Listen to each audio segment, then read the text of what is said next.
നമസ്കാരം. ഓപ്പൺ ഡൈജസ്റ്റിൻ്റെ trail blazer talk സീരീസിലേക്ക് എല്ലാവർക്കും സ്വാഗതം. നമുക്കറിയാം, ഇന്ത്യയിലെ one of the major manufacturing സെക്ടേഴ്സാണ് സ്റ്റീൽ സെക്ടർ. ഇന്ത്യയുടെ 2% GDP-ലോട്ടാണ് സ്റ്റീൽ സെക്ടർ കോൺട്രിബ്യൂട്ട് ചെയ്യുന്നത്. നമ്മൾ ഓരോ സംസ്ഥാനങ്ങൾ എടുത്ത് നോക്കുകയാണെങ്കിൽ ഒഡീഷ, ജാർഖണ്ഡ്, വെസ്റ്റ് ബംഗാൾ, ഛത്തീസ്ഗഡ് എന്നീ 4 സംസ്ഥാനങ്ങളാണ് സ്റ്റീൽ സെക്ടറിലേക്ക് കോൺട്രിബ്യൂട്ട് ചെയ്യുന്നത്. കേരളത്തിൻ്റെ പൊസിഷൻ വളരെ താഴെയാണ്. പക്ഷേ കേരളത്തിൻ്റെതായ ഒരു കമ്പനി കൈരളി TMT ആ സ്റ്റീൽ സെക്ടറിൽ ഈ മേജർ കമ്പനീസുമായിട്ട് കോമ്പീറ്റ് ചെയ്ത് മാർക്കറ്റിൽ വളരെ ഡോമിനൻറ്റ് പൊസിഷനിൽ എത്തി നിൽക്കുന്നുണ്ട്. അങ്ങനെ ഒരു കമ്പനി, കേരളത്തിൽ നിന്നൊരു കമ്പനിക്ക് അങ്ങനെ ഒരു പൊസിഷനിൽ എത്തണമെങ്കിൽ അത് ശരിക്കും വലിയൊരു ടീമിൻ്റെ ഹാർഡ് വർക്കും ഡെഡിക്കേഷനാണ്. അപ്പോൾ നമുക്കതിനെക്കുറിച്ച് കൂടുതൽ അടുത്തറിയാനും അതിനെക്കുറിച്ച് കേൾക്കാനും ഇന്ന് നമ്മളോടൊപ്പം ഉള്ളത് കൈരളി TMTയുടെ എക്സിക്യൂട്ടീവ് ഡയറക്ടർ ശ്രീ ഹുമയൂൺ കളിയത്താണ്. അദ്ദേഹത്തിനെ നമുക്ക് സ്വാഗതം ചെയ്യാം. ഹലോ. കഴിഞ്ഞ കുറേ വർഷങ്ങളായിട്ട് ടാറ്റ സ്റ്റീൽ, വിസാഗ്, JSW എന്നീ മേജർ കമ്പനീസ് ഡോമിനേറ്റ് ചെയ്യൊക്കെയാണ് സ്റ്റീൽ സെക്ടർ. സ്റ്റീൽ സെക്ടറാണ് ഒരു രാജ്യത്തിൻ്റെ ശരിക്കും ഒരു എക്കണോമിയെ താങ്ങി നിർത്തുന്ന one of the main sectors. അപ്പോൾ കൈരളി TMT എങ്ങനെയാണ് ഈ ഒരു ലീഗിലേക്ക് വന്നത്? ശരിക്കും TMT എന്ന് പറഞ്ഞ ഒരു പ്രൊഡക്റ്റ് മാർക്കറ്റിലേക്ക് വരുന്നത് ഏകദേശം 2007-2008 കാലഘട്ടത്തിലാണ്. അന്ന് അതുവരെ ഇപ്പോൾ ടാറ്റ സ്റ്റീൽ ആണെങ്കിലും വൈസാഗ് സ്റ്റീൽ ആണെങ്കിലും അല്ലെങ്കിൽ JSW ആണെങ്കിലും അന്ന് മാർക്കറ്റിൽ ലഭ്യമായിരുന്നത് പിരിക്കമ്പികളാണ്. ട്വിസ്റ്റഡ് ബാർസാണ് റീഇൻഫോഴ്സ്മെൻറ്റിന് യൂസ് ചെയ്തിരുന്നത്. ഈ തെർമോ മെക്കാനിക്കൽ ട്രീറ്റ്മെൻറ്റ് ബാർസ് മാർക്കറ്റിൽ വരുന്നത് 2007 അന്നത്തെ ഒരു ടെക്നോളജി എൻഹാൻസ്മെൻറ്റ് എന്നുള്ള രീതിയിലാണ് മാർക്കറ്റിലേക്ക് വന്നിട്ടുള്ളത്. ഈ തെർമോ മെക്കാനിക്കൽ ട്രീറ്റഡ് ബാർസ് ആദ്യമായിട്ട് ടാറ്റ, വൈസാഗ്, JSW ഇവരെല്ലാം ഇൻട്രൊഡ്യൂസ് ചെയ്തപ്പോഴും അന്ന് കേരളത്തിലാണെങ്കിലും അല്ലെങ്കിൽ മറ്റ് സംസ്ഥാനങ്ങളിലുള്ള എല്ലാ സെക്കൻഡറി പ്രൊഡ്യൂസേഴ്സും അതുവരെ ടോർ സ്റ്റീൽ ഉണ്ടാക്കുന്ന അല്ലെങ്കിൽ ട്വിസ്റ്റഡ് ബാർസ് ഉണ്ടാക്കുന്ന ഫാക്ടറികളിൽ പെട്ടെന്ന് ഒരു സുപ്രഭാതത്തിലാണ് TMT ബാർസ് മാർക്കറ്റിലേക്ക് വന്നിട്ടുള്ളത്. അത് യാഥാർത്ഥ്യത്തിൽ എല്ലാവരും ആ ഒരു കറക്റ്റ് ടെക്നോളജി ആയിരുന്നില്ല യൂസ് ചെയ്തിട്ടുണ്ടായിരുന്നത്. ഈവൻ കൈരളി TMT പോലും അന്ന് പെട്ടെന്ന് ആ ഒരു ട്രാൻസ്ഫോർമേഷൻ എല്ലാവർക്കും പെട്ടെന്ന് അത് ഗ്രാസ്പ് ചെയ്യാൻ ഒരു ബുദ്ധിമുട്ടുണ്ടായിരുന്നു മാർക്കറ്റിൽ. ഈ ടെക്നോളജി വന്നപ്പം അത് ഒരു തെർമോ മെക്കാനിക്കൽ ട്രീറ്റഡ് ബാർസ് എന്ന് പറയുന്നത് എല്ലാവർക്കും എന്താണ് ടെക്നോളജി എന്ന് പോലും അറിയാത്ത ഒരു കാലഘട്ടത്തിലാണ് ഈ ടെക്നോളജി, ഈ ഒരു പ്രൊഡക്റ്റ് മാർക്കറ്റിലേക്ക് വരുന്നത്. ഇങ്ങനെ 2008 കൈരളിയും ബാക്കിയുള്ള കമ്പനികളെ പോലെ തന്നെ ട്വിസ്റ്റഡ് ബാർസ് ഉണ്ടാക്കുന്ന ഒരു കമ്പനി പെട്ടെന്നൊരു സുപ്രഭാതത്തിൽ ഒരു എല്ലാവരും ചെയ്യുന്നത് പോലെ തന്നെ TMT പ്രൊഡക്ഷൻസ് തുടങ്ങി.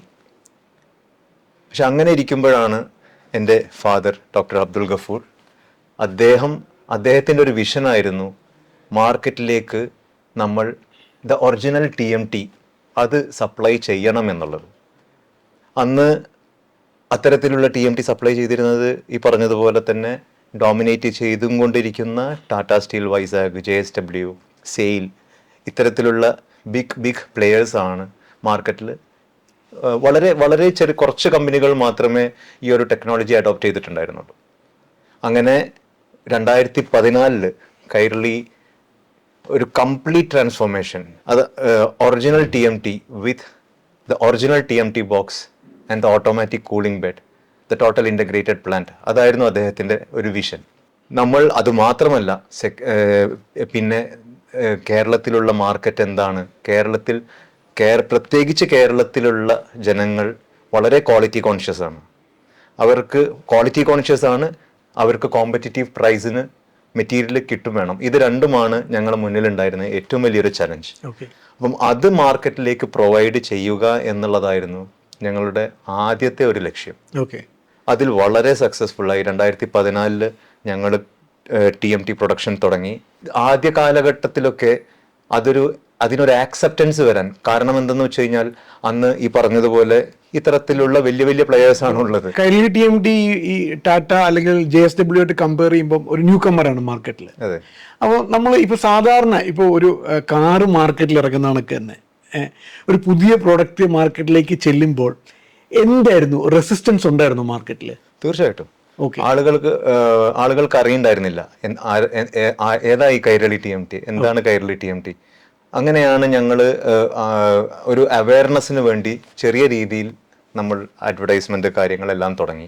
നമ്മൾ ജസ്റ്റ് അഡ്വർടൈസ്മെൻറ്റ് മാത്രം ചെയ്താൽ പോരാ. ഈ അഡ്വർടൈസ്മെൻറ്റിൽ പറയുന്ന കാര്യങ്ങൾ നമ്മൾ നമ്മുടെ മെറ്റീരിയലിലും അതിൻ്റെ ക്വാളിറ്റി കാണിക്കണം എന്നുള്ള ആ ഒരു ദൃഢനിശ്ചയം, അത് എൻ്റെ ഫാദറിൻ്റെ ഒരു വാശി ആണ് എന്ന് തന്നെ പറയാം. ബാക്കിയുള്ളവരിൽ നിന്നും ഒന്ന് സ്റ്റാൻഡ് ഔട്ട് ചെയ്യണം. ഈ പറഞ്ഞ മെയിൻ പ്ലെയേഴ്സിനെക്കാളും ആ ഒരു ക്വാളിറ്റി നമ്മളും കീപ്പ് ചെയ്യുന്നുണ്ട് എന്നുള്ളത് ജനങ്ങളിലേക്ക് അറിയിക്കണം.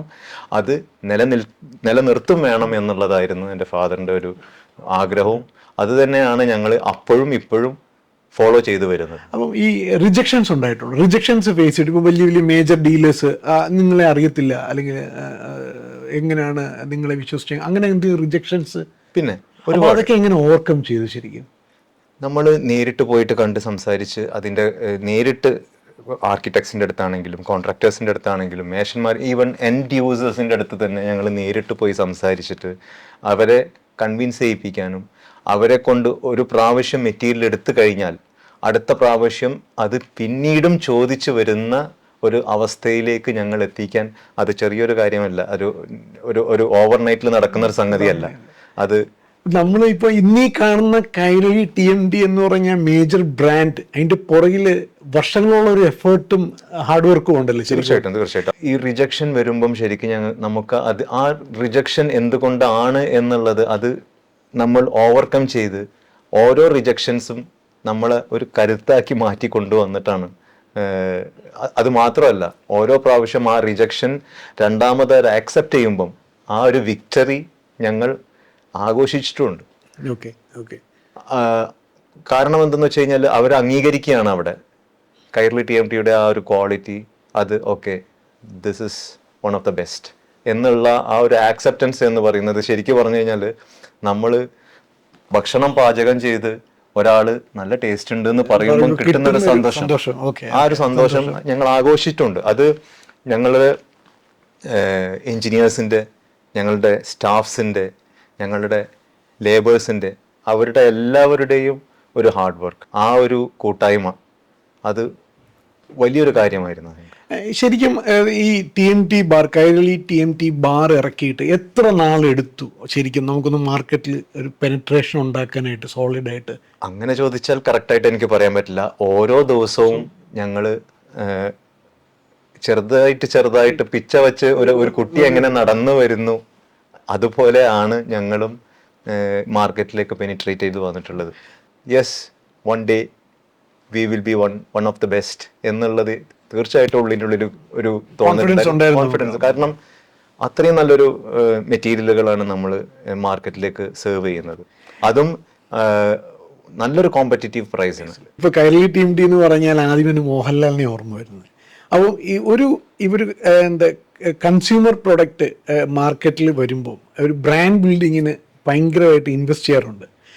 ഒരു TMT ബാറിന് ഒരു ഇത്രയും ബ്രാൻഡ് ബിൽഡിങ് എക്സസൈസ്, അത് ഒരു ബിഗ് സ്റ്റാറിനെ വെച്ചിട്ട് എന്തായിരുന്നു ആ ഒരു തീരുമാനത്തിലേക്ക് കൊണ്ടുവന്നത്?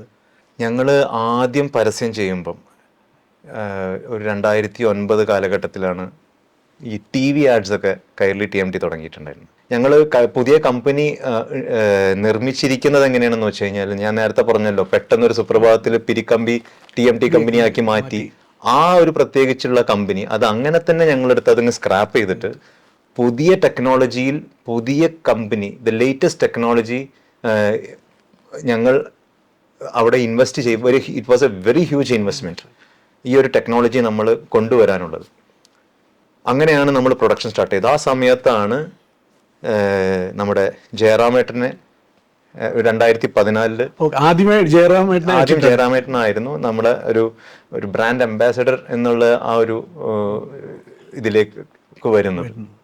അങ്ങനെ 2017 അപ്പോൾ ഈ 2009 നമ്മൾ ഈ പരസ്യം തുടങ്ങുന്ന സമയത്ത്, അന്നൊക്കെ നമ്മൾ ഈ TMT ആണെങ്കിലും അല്ലെങ്കിൽ സ്റ്റീൽ ബാർസ് വിൽക്കാനും വേണ്ടിയിട്ട് വലിയ പരസ്യങ്ങളോ കാര്യങ്ങളോ ഒന്നും ആരും തന്നെ ചെയ്തിട്ടുണ്ടായിരുന്നില്ല. അപ്പം എനിക്ക് എൻ്റെ ഫാദറിനെ ഒന്ന് കൺവിൻസ് ചെയ്യാൻ ഇച്ചിരി ഒരു ബുദ്ധിമുട്ട്, ആ ഒരു ജനറേഷൻ ഗ്യാപ്പ് എന്ന് വേണമെങ്കിൽ നമുക്ക് പറയാം. പക്ഷേ ഹി വാസ് കൺവിൻസ്ഡ്. ഈ ജനങ്ങളിൽ ഈ ഒരു മെറ്റീരിയലിൻ്റെ അവയർനെസ് വന്നപ്പം എൻക്വയറി കൂടി തുടങ്ങി. 2014 പ്രത്യേകിച്ച് നമ്മൾ മെറ്റീരിയലിൻ്റെ ആ ഒരു ക്വാളിറ്റിയും കൂടിയും വന്നപ്പം ജയറാമേട്ടൻ്റെ ഒരു മുഖം അവിടെ വന്നപ്പം കൂടുതൽ എൻക്വയറികളും ആവശ്യക്കാരും വന്നു തുടങ്ങി. അങ്ങനെ കേരളത്തിലുള്ള ഒരു മാർക്കറ്റ് ശരിക്ക് ഞങ്ങൾക്ക് നല്ലൊരു മാർക്കറ്റ് കേരളത്തിൽ തന്നെ ബിൽഡ് ചെയ്യാൻ പറ്റി. 2017 ഞങ്ങൾ ലാലേട്ടനോടൊപ്പം ഈ ബ്രാൻഡ് അംബാസഡറായിട്ട് ലാലേട്ടൻ വന്നതിന് ശേഷം പിന്നെ സൗത്ത് ഇന്ത്യയിൽ തന്നെ നല്ലൊരു പ്ലെയറായി മാറാൻ പറ്റി. ലാലേട്ടനെ പോലെ ഒരു വ്യക്തി, അല്ലെങ്കിൽ ജയറാമേട്ടനോ അല്ലെങ്കിൽ ലാലേട്ടനെ പോലത്തെ ഒരു വ്യക്തി ഒരു ബ്രാൻഡിനായിട്ട് അസോസിയേറ്റ് ചെയ്യുമ്പോൾ ആ ബ്രാൻഡിൻ്റെ ഒരു റെസ്പോൺസിബിലിറ്റിയും കൂടിയാണ് നമ്മൾ നല്ലൊരു സർവീസും നല്ലൊരു പ്രൊഡക്റ്റും മാർക്കറ്റിലേക്ക് ഡിസ്ട്രിബ്യൂട്ട് ചെയ്യണം എന്നുള്ളത്. അത് ഞങ്ങൾ കീപ്പ് ചെയ്ത് വരുന്നുണ്ട്. ലാലേട്ടനും തന്നെ ഞങ്ങൾക്ക് വലിയൊരു സപ്പോർട്ടായിരുന്നു ഈ ഒരു ബ്രാൻഡ് അംബാസഡറിൽ വന്നപ്പം. ഏതൊരു കുട്ടിക്കും അറിയാം കൈരളി TMTയുടെ ബ്രാൻഡ് അംബാസഡർ എന്ന് പറഞ്ഞാൽ പെട്ടെന്ന് മോഹൻലാലിന് ഓർമ്മ വരും അല്ലേ? ശരിക്കും തീർച്ചയായിട്ടും. എനിക്ക് പലപ്പോഴും തോന്നിയിരിക്കുന്നത് കൈരളി TMTയെ കോമ്പീറ്റ് ചെയ്യുന്ന സ്റ്റീലക്സ് TMT ആണോ? അതെന്താണ് അതിൻ്റെ ഒരു രഹസ്യം എന്താണ്? രണ്ടും ഒരേ ഫാക്ടറി, നിങ്ങളുടെ ഒരേ മാനേജ്മെന്റ് അടുത്ത് വരുന്നത്, അതിന്റെ ഒരു രണ്ടും ഒരേ ഫാക്ടറി അല്ല. അല്ല അല്ല അല്ല അല്ല ഓക്കെ. സ്റ്റീലക്സ് വരുന്നത് അത് ഞങ്ങളുടെ തമിഴ്നാട്ടിലുള്ള ഒരു ഫാക്ടറിയിൽ നിന്നാണ്. ഓക്കെ. കൈരളി എന്ന് പറയുന്നത് it is a total integrated plant. Okay. അതായത് പാലക്കാട് നിന്ന് കൈരളി TMT മാത്രമേ വരുന്നുള്ളൂ പാലക്കാട്. ഓക്കെ. സ്റ്റീലക്സ് വരുന്നത് നമ്മുടെ തമിഴ്നാട്. എന്തുകൊണ്ടാണ് സ്റ്റീലക്സ് TMT എന്ന് പറയുന്ന പ്രൊഡക്റ്റ് ഇറക്കാൻ കാരണം? കൈരളിയും സ്റ്റീലക്സും തമ്മിൽ വ്യത്യാസമുണ്ട്. കൈരളി ഇപ്പോൾ പറഞ്ഞ പോലെ it is one of the number 1 player in Kerala. പക്ഷേ ഈ സെക്കൻഡറി പ്രൊഡ്യൂസേഴ്സിലും നല്ലൊരു ശതമാനം മാർക്കറ്റ് അവിടെ ഉണ്ട്. അപ്പോൾ ഈ സെക്കൻഡറി പ്രൊഡ്യൂസേഴ്സിൽ നല്ലൊരു ക്വാളിറ്റി മെറ്റീരിയൽ ഇപ്പോഴും മാർക്കറ്റിൽ ലഭ്യമല്ല. Okay okay. ആ ഒരു മാർക്കറ്റിലേക്ക് നല്ലൊരു മെറ്റീരിയൽ നമുക്ക് ഇറക്കണം എന്നുള്ള ഒരു തീരുമാനത്തിലാണ് തമിഴ്നാട്ടിൽ ഞങ്ങളൊരു ഫാക്ടറി ടേക്ക് ഓവർ ചെയ്തിട്ട് അവിടെ ഇതേപോലെ ഒരു ഓട്ടോമാറ്റിക് മില്ല്, റോളിംഗ് മില്ല് ഇട്ട് അവിടെ നിന്നാണ് നമ്മൾ സ്റ്റീലക്സ് TMTയുടെ പ്രൊഡക്ഷൻ നടത്തുന്നത്. അതിൽ കുഞ്ചാക്കോയെ സെലക്ട് ചെയ്യാനുള്ള റീസൺ എന്താണ് ശരിക്കും? ചാക്കോച്ചനും ഞങ്ങളും നല്ലൊരു സുഹൃത്തുക്കളാണ്. എന്നെ സംബന്ധിച്ചിടത്തോളം ഞാൻ കോളേജിൽ പഠിക്കുമ്പോഴൊക്കെ കുഞ്ചാക്കോ ബോബൻ എന്ന് പറഞ്ഞു കഴിഞ്ഞു കഴിഞ്ഞാല് എല്ലാവർക്കും ഭയങ്കര ഒരു മനസ്സിൽ ഇഷ്ടമുള്ള, ലാലേട്ടനെ പോലെ തന്നെ ആർക്കും ഒരു കംപ്ലൈന്റ് ഇല്ലാത്ത ഒരു ഇഷ്ടമുള്ള, നമ്മളെ വീട്ടിലെ പോലെയുള്ള, നമ്മളൊരു ജ്യേഷ്ഠനെ പോലെയുള്ള ഒരു വ്യക്തിയാണ് ചാക്കോച്ചൻ. അപ്പം ഞങ്ങൾ രണ്ടാമതൊന്നും ചിന്തിച്ചില്ല. ചാക്കോച്ചൻ വന്നതിന് ശേഷം സ്റ്റീലക്സിന് ഒരു യൂത്തിന്റെ ഒരു ഇമേജ് വന്നാണെങ്കിൽ എനിക്ക് തോന്നിയിട്ടുണ്ട്. അത് സ്റ്റീലക്സ് അത് ഞങ്ങൾ പുതിയതായിട്ട് ടേക്ക് ഓവർ ചെയ്തിട്ടുള്ള ഒരു കമ്പനിയിൽ നിന്നാണ് സ്റ്റീലക്സ് പ്രൊഡക്ഷൻ നടക്കുന്നത്. അത് ഒരു പുതിയതാണ്, അതും നല്ലൊരു മെറ്റീരിയലാണ്, അത് പുതിയൊരു പ്രൊഡക്റ്റ് ആണ്. അത് ഞങ്ങൾ സ്റ്റീലക്സ് മാർക്കറ്റിൽ ഇൻട്രൊഡ്യൂസ് ചെയ്തിട്ട് ഇപ്പം വെറും 6 വർഷമാകുന്നേ ഉള്ളൂ.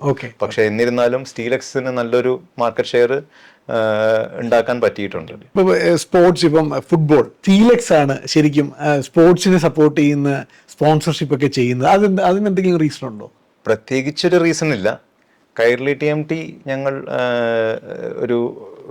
ഇപ്പം സ്റ്റീലക്സ് മെയിനായിട്ട് കേരളത്തിലാണ് ഞങ്ങൾ മാർക്കറ്റ് ചെയ്യുന്നത്.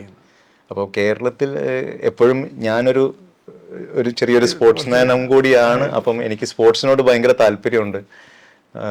അതുകൊണ്ടാണ് കേരളത്തിൽ പുതുതായിട്ട് ഈ ഒരു കേരള സൂപ്പർ ലീഗ് വന്നപ്പം അതിലൊരു പൃഥ്വിരാജിൻ്റെ ടീമായിട്ടുള്ള ഫോർക്ക കൊച്ചി ആയിട്ട് ഞങ്ങൾ അസോസിയേറ്റ് ചെയ്ത് ആ ഒരു ടീമിന് സ്പോൺസർ ചെയ്തിട്ടാണ് ഞങ്ങൾ ആ ഒരു എനിക്ക് പൃഥ്വിരാജും കുഞ്ചാക്കോയായിട്ടുള്ള ആഡൊക്കെ വന്ന് അല്ലേ? പിന്നെ ഈ ടെക്നോളജിയുടെ കാര്യം പറഞ്ഞല്ലോ. ഇപ്പം കൈരളി TMTയുടെ ടെക്നോളജിക്കൽ അപ്ഗ്രഡേഷൻ, അപ്പോൾ ഈ ഓട്ടോമേഷനും ടെക്നോളജിയും വന്നതോടുകൂടി എങ്ങനെയാണ് സ്റ്റീൽ ഇൻഡസ്ട്രിയെ അത് സ്റ്റീൽ ഇൻഡസ്ട്രിയിൽ എന്തൊക്കെ മാറ്റങ്ങളാണ് വന്നുകൊണ്ടിരിക്കുന്നത് ശരിക്കും? സാധാരണ ഇപ്പോൾ ഒരു സെക്കൻഡറി പ്രൊഡ്യൂസർ ആണെന്നുണ്ടെങ്കിൽ അവരെല്ലാവരും ചെയ്യുക എന്താണെന്ന് വെച്ച് കഴിഞ്ഞാൽ ഈ ബില്ലറ്റുകൾ പുറമേ നിന്ന് മേടിച്ച്, അതാണ് അവരുടെ റോ മെറ്റീരിയൽ. ബില്ലറ്റ് അല്ലെങ്കിൽ ഇൻഗോട്ട്സ്, അതാണ് ഈ സെക്കൻഡറി പ്രൊഡ്യൂസേഴ്സിൻ്റെ റോ മെറ്റീരിയൽ എന്ന് പറയുന്നത്. അത് മാർക്കറ്റിൽ നിന്ന് മേടിച്ച് രണ്ടാമത് റീഹീറ്റ് ചെയ്ത് ഒരു 1200 ഡിഗ്രിയിലേക്ക് ടെമ്പറേച്ചർ കൊണ്ടുപോയി അത് റോൾ ചെയ്തിട്ടാണ് TMT പ്രോസസ്സിലൂടെ വന്നിട്ടാണ് TMT ഉണ്ടാക്കുന്നത്. അപ്പം ഈ ഒരു റോ മെറ്റീരിയൽ വാങ്ങുന്നത് വേറൊരാളെടുത്തു നിന്നാണ്. ഓക്കെ ഓക്കെ, മനസ്സിലായി. ആ ഒരാൾ എന്ത് ക്വാളിറ്റിയാണോ ഈ ബില്ലറ്റിന് അല്ലെങ്കിൽ ഇങ്കോട്ടിന് കൊടുക്കുന്നുവോ ആ ഒരു ക്വാളിറ്റിയെ TMTക്ക് വരികയുള്ളൂ. പക്ഷെ കൈരളിയെ സംബന്ധിച്ചിടത്തോളം from the beginning iron ore selection തൊട്ട്, അതെ, from the basic raw material തൊട്ട് പ്രൊക്യൂർ ചെയ്യുന്നത് കൈരളിയാണ്. അവിടുന്ന് ബില്ലറ്റുകൾ വന്ന് ആ ബില്ലറ്റുകൾ റീഹീറ്റ് ചെയ്യുന്നില്ല. വെൻ അത് ആ ബില്ലറ്റുകൾ പ്രൊഡക്ഷനിൽ പ്രോസസ്സിൽ വന്നുകൊണ്ടിരിക്കുമ്പോൾ 1800 ഡിഗ്രിയിലാണ് ഈ ബില്ലറ്റ് പ്രൊഡക്ഷൻ കാസ്റ്റിംഗ് നടക്കുന്നത്. ഓക്കെ, ആ കാസ്റ്റിംഗ് വരുമ്പം ആ ഒരു 1800 ഡിഗ്രിയിൽ നിന്നും 1200ലേക്ക് ടെമ്പറേച്ചർ റിഡക്ഷൻ വരുമ്പം it is straight away going for the TMT production. Okay okay. So ഞങ്ങളെ കൈരളി TMTയെ സംബന്ധിച്ചിടത്തോളം ആ ഒരു പ്രത്യേക പ്രൊഡക്റ്റിന് എന്ത് ക്വാളിറ്റി ഉണ്ടായിരിക്കണം എന്ന് തീരുമാനിക്കുന്നത് കൈരളി തന്നെയാണ്. ക്വാളിറ്റിയുടെ കാര്യത്തിൽ കൈരളിക്ക് എപ്പോഴും ഒരു കൺസിസ്റ്റൻസി ഉണ്ടാവും. ഓക്കെ. നേരെ മറിച്ച് ബാക്കിയുള്ള ഒരു സെക്കൻഡറി പ്രൊഡ്യൂസേഴ്സിനാണെന്നുണ്ടെങ്കിൽ ആ ഒരു കൺസിസ്റ്റൻസി നിലനിർത്താൻ കുറച്ച് ബുദ്ധിമുട്ടായിരിക്കും. അവര് ബില്ലറ്റ് വേറെ തേർഡ് പാർട്ടിയിൽ നിന്ന് എടുക്കുമ്പം ആ ഒരു തേർഡ് പാർട്ടി എന്ത് ക്വാളിറ്റിയിലാണോ കൊടുക്കുന്നത്, അവർക്ക് വേണമെങ്കിൽ വളരെ മോശമായിട്ടുള്ള ക്വാളിറ്റിയിൽ അല്ലെങ്കിൽ മാർക്കറ്റിനനുസരിച്ച് അല്ലെങ്കിൽ പ്രോഫിറ്റ് മാർജിനനുസരിച്ച് അവർക്ക് പ്രൊഡക്ഷൻ ക്വാളിറ്റി കുറയ്ക്കാനും കൂട്ടാനും നല്ല രീതിയിൽ വെക്കാനും ഒക്കെ സാധിക്കും. വലിയൊരു ഇഷ്യൂ കൺസ്ട്രക്ഷൻ മേഖലയിൽ അല്ലെങ്കിൽ ഇൻഫ്രാസ്ട്രക്ചർ മേഖലയിൽ ചൈനയുടെ TMT ചൈന ഡയറക്റ്റ് റൂട്ട് ചെയ്യുന്നില്ലെങ്കിലും വിയറ്റ്നാമും മലേഷ്യയും ഒക്കെ വഴി റൂട്ട് ചെയ്ത് കണ്ടമാനം ചൈനീസ് TMT ബാർ മാർക്കറ്റിലേക്ക് പുഷ് ചെയ്യുന്നുണ്ട്. അത് വിലയും കുറവാണ്. അപ്പം ഇതിനെ എങ്ങനെയാണ് ഈ നമ്മുടെ ഡൊമസ്റ്റിക് മാർക്കറ്റിലുള്ള കമ്പനീസ് എങ്ങനെയാണ് ഇതിനെ ഓവർകം ചെയ്യാൻ ശ്രമിക്കുന്നത്? ശരിക്കും ഇത് വലിയൊരു ചലഞ്ചാണ്. വലിയൊരു ചലഞ്ചാണ്. ഇത്തരത്തിലുള്ള മെറ്റീരിയൽ വരുമ്പം തീർച്ചയായിട്ടും മാർക്കറ്റിൽ നമ്മൾ ഒരു ക്വാളിറ്റി കോൺഷ്യസ് നോക്കുന്ന ഒരു കമ്പനി ആകുമ്പം അതുമായിട്ട് കോമ്പീറ്റ് ചെയ്യാൻ കുറച്ച് ബുദ്ധിമുട്ടാണ് വിലയുടെ കാര്യത്തിൽ. പക്ഷെ ക്വാളിറ്റിയുടെ കാര്യത്തിൽ തീർച്ചയായിട്ടും we are on upper side. Consumers aware ആണോ ഈ ചൈനീസ് ക്വാളിറ്റി? ഒരുപാട് പേര് അവെയർ അല്ല. പല ആസ്പെക്റ്റ് ഉണ്ടാവും. ഇപ്പം ഒരാൾക്ക് ഒരു വളരെ ചെറിയൊരു ബഡ്ജറ്റിൽ കംപ്ലീറ്റ് കൺസ്ട്രക്ഷൻ തീർക്കണം, അല്ലെങ്കിൽ വലിയൊരു സ്ക്വയർ ഫീറ്റുള്ള ഒരു ഏരിയയാണ്, സ്റ്റീൽ ഒരുപാട് റിക്വയർമെൻ്റ് ഉണ്ട്. ചെറിയ ചെറിയ വീട് എടുക്കുന്ന പ്രത്യേകിച്ച് മലയാളികളൊക്കെ ആണെന്നുണ്ടെങ്കിൽ അവരൊന്നും എനിക്ക് ഈ ഒരു ചൈനീസ് പ്രൊഡക്റ്റിലോട്ട് പോകുമെന്ന് എനിക്ക് തോന്നുന്നില്ല. മലയാളികൾ വീഡിയോ വെക്കാൻ നേരത്തെ അവരൊരിക്കലും ആ ഒരു കോംപ്രമൈസ് ചെയ്യുന്നില്ല. ഒരു മലയാളി സത്യം പറഞ്ഞു കഴിഞ്ഞു കഴിഞ്ഞാല് ഇപ്പൊ ഗൾഫിലേക്ക് പോകുന്നത് തന്നെ നല്ലൊരു വീട്, നല്ലൊരു കുടുംബം, ഒരു കാറ്, ഇത്രയൊക്കെ തന്നെ ഒരു മലയാളിയുടെ ഒരു ബേസിക് അത്യാവശ്യമുള്ളൂ. അതിൽ വീടൊരു വലിയൊരു ഘടകമാണ്. അവിടെ ഒരു കോംപ്രമൈസ് ചെയ്യാൻ എന്തായാലും ഒരു മലയാളി തീർച്ചയായിട്ടും നിൽക്കില്ല. ഞാൻ ഈയിടെ വായിച്ചു പുതിയൊരു പ്രോഡക്റ്റ് കൊറോഷൻ റെസിസ്റ്റൻ്റ് ആയിട്ട് ഒരു പുതിയ കോട്ടിങ്. നമ്മൾ ഇപ്പം ഹൈവേ കൂടെ ഒക്കെ ട്രാവൽ ചെയ്യുമ്പോൾ ഇപ്പോൾ ഒരു പച്ച കളറിലെ കമ്പി കാണാറുണ്ട്. അതല്ലാതെ വേറൊരു കോട്ടഡ് പ്ലസ്. അതെ, അത് ശരിക്കും പറഞ്ഞു കഴിഞ്ഞാൽ ഈ കൈരളി TMT കോട്ടഡ് പ്ലസ് അത് ഞങ്ങൾ R&D ഡിപ്പാർട്ട്മെന്റ്, റിസർച്ച് ആൻഡ് ഡെവലപ്മെന്റിലേക്ക് നന്നായിട്ട് ഇൻവെസ്റ്റ് ചെയ്ത് പുതുതായിട്ടുള്ള സംഗതികൾ ഇന്നോവേറ്റ് ചെയ്യുന്ന ഒരു ടീം ഞങ്ങൾക്ക് ഇൻഹൗസിലുണ്ട്. നേരത്തെ പറഞ്ഞതുപോലെ ഈ ഒരു എപ്പോക്സി TMT എല്ലാവരും ശ്രദ്ധിച്ചിട്ടുണ്ടാവും. ഈ പാലം കൺസ്ട്രക്ഷൻസിനും ഈ തീരപ്രദേശത്തൊക്കെ ഉള്ള കൺസ്ട്രക്ഷൻസിനൊക്കെ എപ്പോക്സി TMTകൾ കണ്ടിട്ടുണ്ടാകാം. കൈരളി TMTക്ക് എപ്പോക്സി TMTയുടെ പ്രൊഡക്ഷൻ ഉണ്ട്. ഞാൻ ജസ്റ്റ് ഒന്ന് അതിൻ്റെ ഒരു പ്രൊഡക്ഷൻ പ്രോസസ്സ് ഒന്ന് ചെറുതായിട്ടൊന്ന് എക്സ്പ്ലെയിൻ ചെയ്യാം. അതായത് നമ്മൾ ആദ്യം നമ്മളുടെ TMT ബാർ ഒന്ന് സാൻഡ് ബ്ലാസ്റ്റ് ചെയ്ത് ക്ലീൻ ആക്കിയതിൻ്റെ ശേഷം ഒരു ചേമ്പറിലൂടെ പോയി അത് ഹീറ്റാക്കി ഒരു 200 ഡിഗ്രിയിലേക്ക് വന്ന് വേറൊരു ചേമ്പറിലൂടെ പോയി അതിൻ്റെ മുകളിലേക്ക് എപ്പോക്സി സ്പ്രേ ചെയ്ത് അത് തണുക്കുമ്പം അതിന്റെ മുകളിൽ ഒരു പ്ലാസ്റ്റിക് കോട്ടിംഗ് മാതിരി വരുന്നു. ഇതാണ് പച്ച കളർ. അതായത് കമ്പിയുടെ മുകളിൽ ഒരു പ്ലാസ്റ്റിക് കോട്ടിംഗ് വരുന്നു, ഒരു എപ്പോക്സി കോട്ടിംഗ് വരുന്നു. അത് 100% കൊറോഷൻ റെസിസ്റ്റന്റ് ആണ്. അതായത് അത് അറ്റ്മോസ്ഫിയർ ആയിട്ട് കമ്പി ടച്ച് ആവുന്നില്ല, ഓക്സിഡൈസേഷൻ നടക്കില്ല. പക്ഷെ ഇതിനൊരു ഡ്രോബാക്ക് ഉണ്ട്. ഈ ഒരു ഡ്രോബാക്കിലാണ് ഞങ്ങളുടെ പുതിയൊരു പേറ്റന്റഡ് പ്രൊഡക്റ്റ് നമ്മുടെ R&D ഡിപ്പാർട്ട്മെന്റ് ഡെവലപ്പ് ചെയ്ത് കൊണ്ടുവരുന്നത്. പേറ്റന്റിന് വേണ്ടി കൊടുത്തിരിക്കുകയാണ്. അത് recent will get the patent എന്ന് പ്രതീക്ഷിക്കുന്നു. അപ്പം ഇതിന്റെ ഒരു ഡിസഡ്വാൻറ്റേജ് എന്താണെന്നുള്ളത് എപ്പോക്സിയുടെ എപ്പോക്സിയുടെ ഒന്ന് പ്രൈസ്, ഹയർ സൈഡാ. പ്രൈസ് ഭയങ്കര കൂടുതലാണ്. അതായത് ഒരു കിലോന് തന്നെ ഏകദേശം 12 to 15 റുപ്പീസ് കൂടുതലാണ് ഈ എപ്പോക്സി TMT ബാർസിന്. അത് മാത്രമല്ല ഇതിന്റെ തിക്നെസ് എന്ന് പറയുന്നത്, ഈ എപ്പോക്സിയുടെ തിക്നെസ് എന്ന് പറയുന്നത് ഒരു 0.8 mm തിക്നെസ് വരും. Okay okay. ഈ കമ്പിയുടെ മുകളിൽ ഇത്രയും തിക്നെസ്സിൽ വരുമ്പം ഈ കമ്പിക്ക് ഒരുപാട് ടെസ്റ്റുകളുണ്ട്. മെക്കാനിക്കൽ ടെസ്റ്റ് ഉണ്ട്, കെമിക്കൽ ടെസ്റ്റ് ഉണ്ട്, അതുപോലെ തന്നെ പുൾ ഔട്ട് ടെസ്റ്റ് എന്ന് പറഞ്ഞിട്ട് ഒരു ടെസ്റ്റ് ഉണ്ട്. കോൺക്രീറ്റിൽ നിന്ന് കമ്പി വലിച്ചെടുക്കുന്നതാണ് ഈ പുൾ ഔട്ട് ടെസ്റ്റ്. അതൊരു നിശ്ചിത ഫോഴ്സിൽ വരുമ്പം വലിച്ചാലേ പുറത്തേക്ക് വരാൻ പാടുള്ളൂ എന്നുള്ള ഒരു ടെസ്റ്റാണത്. ആ ഒരു ടെസ്റ്റിൽ ഈ എപ്പോക്സി TMT മിക്കവാറും ഫെയിലിയറാണ്. ഓക്കെ. അപ്പം എന്താ ബോണ്ടിങ് കുറവായിരിക്കുമോ? അതെ, കാരണം എന്താണെന്ന് വെച്ച് കഴിഞ്ഞാൽ ഈ ഗ്രിപ്പ് ഓട്ടോമാറ്റിക്കലി കുറയുന്നുണ്ടല്ലോ. ഇത്രയും തിക്നെസ്സിലുള്ള കോട്ടിംഗ് വരുമ്പം ഗ്രിപ്പ് ഓട്ടോമാറ്റിക്കലി കുറയും. അത് കുറയുമ്പം ഈ പുൾ ഔട്ട് ടെസ്റ്റിൽ മിക്കവാറും ഫെയിലിയർ ആകാൻ ചാൻസസ് കൂടുതലാണ്. അപ്പം ഇത് ഓവർകം ചെയ്യാനാണ് കോട്ടഡ് പ്ലസ് ഞങ്ങൾ ഇൻട്രൊഡ്യൂസ് ചെയ്തിട്ടുള്ളത്. കോട്ടഡ് പ്ലസ് എന്ന് വെച്ച് കഴിഞ്ഞാൽ ഒരു അലൂമിനിയം സിങ്ക് കോട്ടിംഗ് ആണ് കമ്പിയുടെ മുകളിൽ. ഇതേപോലെ തന്നെ സാൻഡ് ബ്ലാസ്റ്റ് ചെയ്തിട്ട് നമ്മൾ അലൂമിനിയം സിങ്ക് കോട്ടിംഗ്, ഒരു പ്രത്യേക കെമിക്കലിലൂടെ പോയി ആ ഒരു കോട്ടിംഗ് അതിൻ്റെ മുകളിലേക്ക് വരുന്നതാണ്. ഇതിൻ്റെ പ്രവർത്തനം ഇങ്ങനെയാണ്. അതായത് ഈ കോട്ടിംഗ് വന്നു കഴിഞ്ഞ് കഴിഞ്ഞാൽ അതും ഈ അയൺ അറ്റ്മോസ്ഫിയറായിട്ട് ഡയറക്റ്റ് കോണ്ടാക്ട് ഇല്ല. കോണ്ടാക്ട് വരുന്നത് ഈ അലൂമിനിയം സിങ്കും ഒക്കെയാണ്. ആദ്യം ഓക്സിഡൈസ്ഡ് ആവുന്നത് ഈ പുറമേലുള്ള ഈ അലൂമിനിയം സിങ്കുമാണ്. അലൂമിനിയം ഓക്സൈഡ് ആകും, സിങ്ക് ഓക്സൈഡ് ആകും.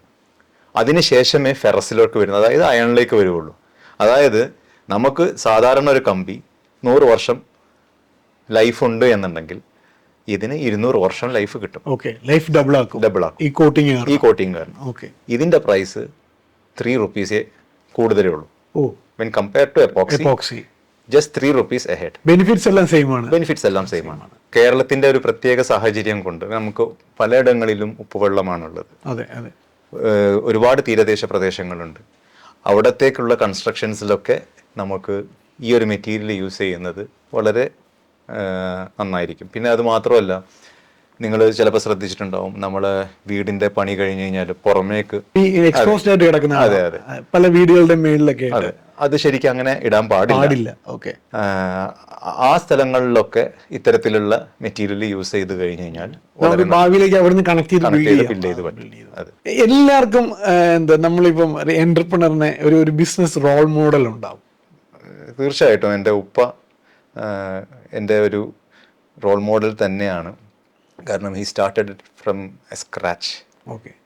അത് എൻ്റെ വല്യപ്പാൻ്റെ അടുത്ത് നിന്ന് 2 ലോഡ് കമ്പി കടം വാങ്ങിച്ചിട്ടാണ് എൻ്റെ ഉപ്പ ട്രേഡിങ്ങിലേക്ക് വരുന്നത്. ഇന്ത്യൻ എക്സ്പ്രസ്സിൽ അദ്ദേഹത്തെ പറ്റിയിട്ട് ഒരു ആർട്ടിക്കിൾ വന്നിട്ടുണ്ടായിരുന്നു. ആ ആർട്ടിക്കിളിൽ പറയുന്നത് അയൺ മാൻ ഓഫ് കേരള എന്നുള്ള രീതിയിലായിരുന്നു. കേരളത്തിൽ സംരംഭം തുടങ്ങുക എന്ന് പറഞ്ഞ് വളരെ ചലഞ്ചിങ് ആയിട്ടൊരു കാലഘട്ടത്തിലാണ് അദ്ദേഹം കൈരളി TMT പാലക്കാട് സ്റ്റാർട്ട് ചെയ്യുന്നത്. അതൊരു ചെറിയൊരു ഡിസിഷൻ അല്ല. ഇപ്പം നമുക്ക് അറിയാവുന്നത് കൈരളി TMT പോലത്തെ ഒരു സ്ഥാപനം തുടങ്ങണം, അതിനൊരു വിഷൻ ഉണ്ടായിരുന്നു. അപ്പം അതെങ്ങനെയാണ് കേരളത്തിൽ തുടങ്ങണം എന്നുള്ള തീരുമാനത്തിലേക്ക് എത്താനുള്ള കാരണം എന്താണ്? 1995 ആ സമയത്താണ് ഉപ്പാക്ക് ഒന്ന് സ്റ്റീൽ മാനുഫാക്ചറിങ് തുടങ്ങണം. കാരണം അദ്ദേഹം ഒരുപാട് സ്റ്റീൽ സെക്ടറിൽ ഒരുപാട് ട്രേഡിങ് ചെയ്യുന്ന ഒരു വ്യക്തിയായിരുന്നു. അപ്പോൾ സ്വന്തമായിട്ടൊരു സ്റ്റീൽ നിർമ്മാണം തുടങ്ങണം എന്നുള്ള ഒരു ചിന്ത വന്നു തുടങ്ങിയത് ഒരു 95-ലാണ്. അങ്ങനെ ഞാൻ +2 എല്ലാം പഠിക്കുന്ന സമയത്താണ് ഈ കൈരളിയുടെയും 2 കമ്പനിയാണ് ഞങ്ങൾ ഒരുമിച്ച് പാലക്കാട് കഞ്ചിക്കോട് തുടങ്ങുന്നത്. അന്ന് UDF ഭരിക്കുന്ന കാലമായിരുന്നു. അന്ന് കഞ്ചിക്കോട് ഇൻഡസ്ട്രിയൽ മേഖല ഡെവലപ്പ് ചെയ്ത് വരുന്ന ഒരു കാലമായിരുന്നു. അങ്ങനെ ഞങ്ങൾ DIC ലാൻഡിലൊരു സ്ഥലം എടുത്തു. അതേമാതിരി തന്നെ കൈരളി ഇപ്പം നിലനിൽക്കുന്ന പ്രൈവറ്റ് ലാൻഡിലും ഞങ്ങൾ ഒരു സ്ഥലമെടുത്തു. അങ്ങനെയാണ് അവിടെ KSIDCയുടെ സഹായത്തോട് കൂടിയിട്ട് തുടങ്ങാമെന്നുള്ള രീതിയിലാണ് തുടങ്ങുന്നത്. KSIDC ഒരുപാട് സപ്പോർട്ട് ചെയ്തിട്ടുണ്ട്, ഇപ്പോഴും സപ്പോർട്ട് ചെയ്യുന്നുണ്ട്. ട്രേഡ് യൂണിയൻ ഇഷ്യൂ അതൊന്നും ഭയമില്ലായിരുന്നു ശരിക്കും? കേരളത്തിൽ ട്രേഡ് യൂണിയൻ കൾച്ചറൊക്കെ സ്ട്രോങ് ആയിട്ട് നിൽക്കുന്ന കാലഘട്ടമായിരുന്നു. എല്ലാം ഉണ്ട്. ഞാൻ മനസ്സിലാക്കുന്നത്, അല്ലെങ്കിൽ എൻ്റെ ഉപ്പാക്കും ഉള്ള ഒരു ഫീലിംഗ് എന്താണെന്ന് വെച്ച് കഴിഞ്ഞാൽ, നമ്മൾ എവിടെ ഇതേപോലത്തെ ഒരു സംരംഭം തുടങ്ങുമ്പോൾ നമുക്ക് ഒരുപാട് ഇഷ്യൂസ് ഉണ്ടാവും. അത് ഇന്ത്യയിൽ എവിടെയാണെന്നുണ്ടെങ്കിലും തുടങ്ങുമ്പം ആ ഒരു ഇഷ്യൂസ് ഉണ്ടാവും. കേരളത്തിൽ പ്രത്യേകിച്ച് അങ്ങനെ ഒരു വലിയൊരു ചലഞ്ചിങ് ഉണ്ട് എന്നുള്ളത് എന്നെ സംബന്ധിച്ചിട്ട് എനിക്ക് തോന്നിയിട്ടില്ല. ശരിക്കും കേരളത്തിൽ നിന്നുകൊണ്ട് കേരളത്തിന്റെ സ്വന്തം ബ്രാൻഡായി മാറി കൈരളി TMT. അല്ലെ, ഇത്രയും കൊല്ലം നമുക്കൊരു തടസ്സം ഉണ്ടായിട്ടില്ല ശരിക്കും കേരളത്തില്. നമ്മൾ ഒരു പ്രത്യേക സ്ഥലത്ത് ഇപ്പൊ കഞ്ചിക്കോടാണെന്നുണ്ടെങ്കിൽ, അല്ലെങ്കിൽ ആ ഒരു മേഖലയിൽ, ആ ഒരു ഏരിയയിലാണെന്നുണ്ടെങ്കിൽ അവിടെയും നമ്മൾ ഡെവലപ്മെന്റ്സ് കൊണ്ടുവരണം എന്നുള്ള കമ്പനിയുടെ ഒരു ചെറിയൊരു പോളിസി ഉണ്ടെങ്കിൽ ഇൻക്ലൂസീവ് ആയിട്ട് അവിടുത്തെ ലോക്കൽ പോപ്പുലേഷനെയൊക്കെ സപ്പോർട്ട് ചെയ്ത് കുറെ പ്രൊജക്ടുകൾ അവിടെ ചെയ്തു. ഞാൻ നേരത്തെ പറഞ്ഞതുപോലെ ഇപ്പൊ അവിടെ ഈ കൈരളിയുടെ കൺസ്ട്രക്ഷൻ നടക്കുന്ന സമയത്ത്, കമ്പനിയുടെ കൺസ്ട്രക്ഷൻ നടക്കുന്ന സമയത്തൊക്കെ ഞാൻ ഉപ്പയുടെ കൂടെ പോകുമ്പം ഉപ്പ ആളുകളോട് എന്തൊരു ഫ്രണ്ട്ലി ആയിട്ടാണ് സംസാരിച്ചിരുന്നത്. അവർക്കൊക്കെ ഒരാഗ്രഹം ഞങ്ങൾ അവിടെ വരണം എന്നുള്ളൊരു ആഗ്രഹം എല്ലാവരുടെ ഉള്ളിലും ഉണ്ടായിരുന്നു. അതൊക്കെ കൊണ്ടായിരിക്കണം ഉപ്പാക്കും ഒരു കോൺഫിഡൻസ് ഉണ്ടായിരുന്നത് അവിടെ തുടങ്ങാമെന്നുള്ളത്. മാത്രമല്ല, ഇന്ത്യയിൽ സ്റ്റീൽ പ്രൊഡക്ഷനിൽ one of the raw material is electricity. നമ്മൾ ഇന്ത്യ മൊത്തമായിട്ട് എടുത്തു നോക്കുകയാണെന്നുണ്ടെങ്കിൽ ഇപ്പോഴും കേരളത്തിൽ നല്ല റേറ്റിലാണ് ഇലക്ട്രിസിറ്റി ഇൻഡസ്ട്രിയൽ മേഖലയിലേക്ക് സപ്ലൈ ചെയ്യുന്നത്. അതൊരു അഡ്വാൻറ്റേജ് ആണ് ആക്ച്വലി. ഗവൺമെന്റ് എൻ്റെ അഭിപ്രായത്തിൽ ഇപ്പം ഇൻഡസ്ട്രിയൽ ഫ്രണ്ട്ലി ആയി വരുന്നുണ്ട്. നമ്മൾ പണ്ടത്തെ ഒരു കാലഘട്ടം നോക്കുമ്പം ഇപ്പം കുറച്ചും കൂടി ഈസി ആണെന്നുള്ളതാണ് എനിക്ക് പറയാനുള്ളത്. എന്താണ് കൈരളിയുടെ ഒരു ഫ്യൂച്ചർ? എന്താണ്, how do you see Kairali in the next 10 years? ഞങ്ങൾക്ക് പുതിയ പ്രൊജക്ട്സ് എല്ലാം ഉണ്ട്. ഞാൻ നേരത്തെ പറഞ്ഞല്ലോ, electricity is one of the raw material. So we are planning for production of power, sustainable ആയിട്ടുള്ള ഗ്രീൻ പവർ പ്രൊജക്ട്സ്. അതാണ് ഞങ്ങൾ ഉദ്ദേശിക്കുന്നത്. സോളാറും ഹൈഡൽ ഞങ്ങൾ അതിൻ്റെ ഡിസ്കഷൻസ് നടന്നുകൊണ്ടിരിക്കുന്നുണ്ട്. അപ്പം അത് കൈരളിക്ക് മാത്രമായിട്ടുള്ള ഒരു ഗുണമായിട്ടല്ലേ വരിക. We can give the material for a competitive price. പൊതുവെ ഇപ്പം സ്റ്റീൽ സെക്ടറിൽ അക്രോസ് ദ ഗ്ലോബ് ഇപ്പം UK ഒരു കമ്പനി അവർ വൈൻഡപ്പ് ചെയ്തു because of the carbon emission. Kairali TMT ഞാൻ അടുത്തിടെ കണ്ടു, Kairali TMT lot of technology പാലക്കാടുള്ള പ്ലാന്റിൽ ഇംപ്ലിമെന്റ് ചെയ്യുന്നതായിട്ട് കണ്ടു. അപ്പോൾ എങ്ങനെയാണ് കൈരളി TMT ഒരു എൻവയോൺമെന്റ് ഫ്രണ്ട്ലി കമ്പനിയായിട്ട് മാറുന്നത്? എന്തൊക്കെ ഇനിഷ്യേറ്റീവ്സ് ആണ് കൈരളി TMT എടുക്കുന്നത്? ഈ സ്റ്റീൽ പ്രൊഡക്ഷൻ എന്ന് പറയുന്നത് ഒരു റെഡ് കാറ്റഗറിയിൽ വരുന്നതാണ്. ഞാൻ നേരത്തെ പറഞ്ഞല്ലോ, ഇപ്പോൾ സെക്കൻഡറി പ്രൊഡ്യൂസേഴ്സ് ഒക്കെ ആണെന്നുണ്ടെങ്കിൽ അവർ ഈ ബില്ലറ്റുകൾ റീഹീറ്റ് ചെയ്യുന്നുണ്ട്. അവർ റീഹീറ്റ് ചെയ്യാൻ ഉപയോഗിക്കുന്ന ഫ്യൂൽ എന്ന് പറയുന്നത് ഒന്നെങ്കിൽ കോളായിരിക്കാം, അല്ലെങ്കിൽ ഫർണസ് ഓയിലായിരിക്കാം. ഇത് കത്തിക്കുമ്പോൾ automatically the carbon emission is very high. Carbon മാത്രമല്ല, വേറെ കുറേ ഹസാർഡസ് ആയിട്ടുള്ള പുകകൾ തീർച്ചയായിട്ടും ഉത്ഭവിക്കുന്നുണ്ട്. കൈരളി ഞാൻ നേരത്തെ പറഞ്ഞതുപോലെ it is a total integrated plan. We are not using furnace oil or coal at all. കാരണം നമ്മളിത് ബില്ലറ്റായി വരുമ്പം ആ 1800 ഡിഗ്രിയിൽ അത് ടെമ്പറേച്ചർ 1200 വരുമ്പം തന്നെ we are giving it for TMT production. അവിടെ നമ്മളൊരു റീഹീറ്റിംഗ് പ്രോസസ്സ് ഞങ്ങൾക്ക് വരുന്നില്ല. അവിടെ തന്നെ ഞങ്ങൾ നല്ലൊരു ഈ കാർബൺ എമിഷൻ സേവ് ചെയ്യുന്നുണ്ട്. അതുപോലെ തന്നെ ഞങ്ങൾ R&D ഡിപ്പാർട്ട്മെൻറ്റ് ഈ അടുത്ത കാലത്താണ് ഞങ്ങളൊരു ബാക്ക്വേർഡ് ഇൻ്റഗ്രേഷൻ പ്ലാൻ ചെയ്ത് ഈ ഒരു ടോട്ടൽ ഇൻ്റഗ്രേറ്റഡ് പ്ലാന്റിലേക്ക് വന്നത്. ആ സമയത്ത് തന്നെ എൻ്റെ ഫാദർ അന്ന് വളരെ കർശനമായിട്ട് പറഞ്ഞിട്ടുള്ള ഒരു സംഗതിയാണ് നമുക്ക് 0 എമിഷൻ ആയിരിക്കണം എന്നുള്ളത്. അതിൻ്റെ ഒരു തീരുമാനത്തിലാണ് ഞങ്ങൾ ഒരു ഡസ്റ്റ് കളക്ടേഴ്സ് വച്ചിട്ട്, അതായത് ഈ പുകക്കോയിലൂടെയാണ് ഇത് മെൽറ്റ് ചെയ്യുമ്പോൾ, ഈ അയണോറ് കാര്യങ്ങൾ ഇതെല്ലാം മെൽറ്റ് ചെയ്യുമ്പോൾ ഓട്ടോമാറ്റിക്കലി ഡസ്റ്റ് ഫോം ചെയ്യും. ഇതിൽ തന്നെ ഒരു സിങ്ക് കലർന്നിട്ടുള്ള ഡസ്റ്റുകളാണ് അധികവും എമിഷൻ വരുന്നത്. അതെ, എക്സോസ്റ്റിലൂടെ പോകുന്നത്. അത് ഞങ്ങൾ കുറേ വാട്ടർ സ്പ്രിംഗ്ലേഴ്സ് കാര്യങ്ങൾ ഇതെല്ലാം വെച്ചിട്ട് കളക്ട് ചെയ്ത് ആ ഡസ്റ്റ് അന്തരീക്ഷത്തിലേക്ക് വിടാതെ ഞങ്ങൾ തന്നെ കളക്ട് ചെയ്തിട്ട് ഞങ്ങളൊരു ഡസ്റ്റ് കളക്ടേഴ്സിലേക്ക് വെക്കുന്നുണ്ട്. അതിന് it's A very huge investment. അപ്പൊ നമ്മുടെ ഫാക്ടറിയിൽ നിന്ന് ഒരു ഡസ്റ്റ് പാർട്ടിക്കിൾസ് എയറിലേക്ക് വരുന്നില്ല. ഇത് കളക്ട് ചെയ്യണം. ഇത് കളക്ട് ചെയ്തിട്ട് ടെക്നോളജി ഞങ്ങൾ അവിടെ ഇംപ്ലിമെന്റ് ചെയ്തിട്ടുണ്ട്. ഇത് കളക്ട് ചെയ്തിട്ട് ഇതൊരു ബാഗിൽ ആക്കി വെക്കുന്ന ടെക്നോളജി നമ്മൾ ഇംപ്ലിമെന്റ് ചെയ്തത്. അപ്പൊ ഈ ഡസ്റ്റ്ബിൻ എന്ത് ചെയ്യും? ഈ ഡസ്റ്റിൽ അധികം അടങ്ങിയിട്ട് ഉള്ളത് സിങ്ക് ഫോസ്ഫേറ്റ് കാര്യങ്ങൾ ഇതെല്ലാം നല്ല അടങ്ങിയിട്ടുണ്ട്. സിങ്ക് പാർട്ടിക്കിൾസ് ഇതിൽ വരുന്നുണ്ട്. ഈ ഫെർട്ടിലൈസേഴ്സ് ഉണ്ടാക്കുന്ന കമ്പനികൾ ഇത് ട്രീറ്റ് ചെയ്ത് സിങ്ക് സൾഫേറ്റ്, അത് ഫെർട്ടിലൈസർ ഫെർട്ടിലൈസർ ഉണ്ടാക്കുന്ന ഈ ഡസ്റ്റ് ക്യാപ്ചർ ചെയ്ത് അത് വിൽക്കുകയാണ്. അതെ. പക്ഷെ ഞങ്ങളുടെ മെയിൻ ഒരു ഉദ്ദേശം എന്തെന്ന് വെച്ച് കഴിഞ്ഞാൽ അതൊരു സീറോ എമിഷൻ എന്നുള്ളതായിരുന്നു ഞങ്ങൾ ടോട്ടലി എൻവയോൺമെന്റിനെ ഒരു രീതിയിലും പൊല്യൂട്ട് ചെയ്യാൻ പാടില്ല എന്നുള്ളൊരു തീരുമാനമായിരുന്നു. അത് പൊല്യൂഷൻ കൺട്രോൾ ബോർഡ് വളരെ രീതിയിൽ അപ്രീഷിയേറ്റ് ചെയ്തിട്ടുണ്ട്. എല്ലാവരോടും അത് ഇംപ്ലിമെന്റ് ചെയ്യണം എന്നുള്ളപ്പം നിഷ്കർഷിക്കുന്നുമുണ്ട്. ആക്ച്വലി എനിക്ക് തോന്നുന്നു ഈ ഒരു ടെക്നോളജി സൗത്ത് ഇന്ത്യയിൽ തന്നെ ഫസ്റ്റ് ആണ് എന്നാണ് ഞാൻ മനസ്സിലാക്കുന്നത്, ഒരു സ്റ്റീൽ ഇൻഡസ്ട്രിയിൽ വെച്ചിരിക്കുന്നത്. താങ്കൾ ഭയങ്കര സ്പോർട്സിൽ ഭയങ്കര ഇൻവെസ്റ്റ് ചെയ്യുന്ന ഒരു വ്യക്തിത്വമാണ് എനിക്ക് മനസ്സിലായത്. എന്താണ് അതിന്റെ രഹസ്യം? എന്താണ്? ഞാൻ ആദ്യം വലിയൊരു നല്ല തടിച്ചിട്ടുള്ള ഒരു വ്യക്തിയായിരുന്നു. എത്ര വയസ്സ് വരെ? ഒരു 10-25 വയസ്സ് വരെ. ഒരു ആക്ടിവിറ്റി ഒന്നും ഇല്ല. ആക്ടിവിറ്റീസ് ഉണ്ടെങ്കിലും കൂടി തന്നെ ഒരു ഒബീസ് പ്രകൃതമായിരുന്നു എനിക്ക് ഉണ്ടായിരുന്നത്. പിന്നെ ഞാൻ പുറമെ പഠിക്കാൻ വേണ്ടി പോയി.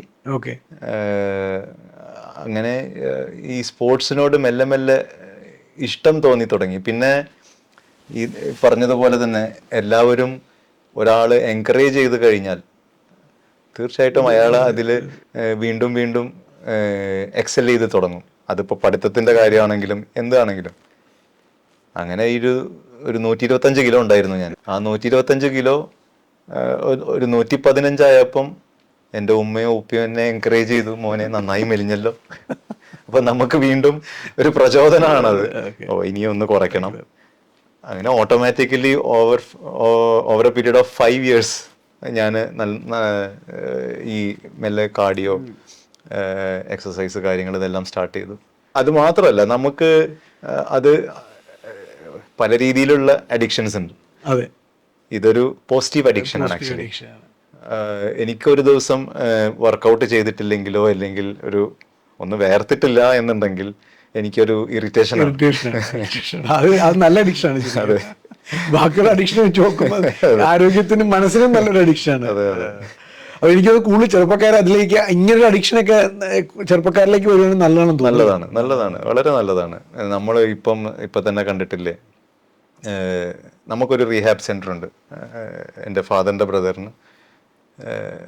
അവിടെ വരുന്ന പേഷ്യൻസൊക്കെ കാണുമ്പോൾ നമുക്ക് എല്ലാം ചെറിയ കുട്ടികളാണ്. അതായത് ഒരു 20 years, 18 വയസ്സ് മുതൽ 30 വയസ്സ് വരെയുള്ള ചെറുപ്പക്കാരാണ് കൂടുതൽ ഈ പുതിയതായിട്ടുള്ള ഈവൻ ആൽക്കഹോൾ പോലും അല്ലാത്ത പുതിയ സിന്തറ്റിക് ഡ്രഗ്സിലേക്കും ഇതിലേക്കൊക്കെ വരുന്നത്.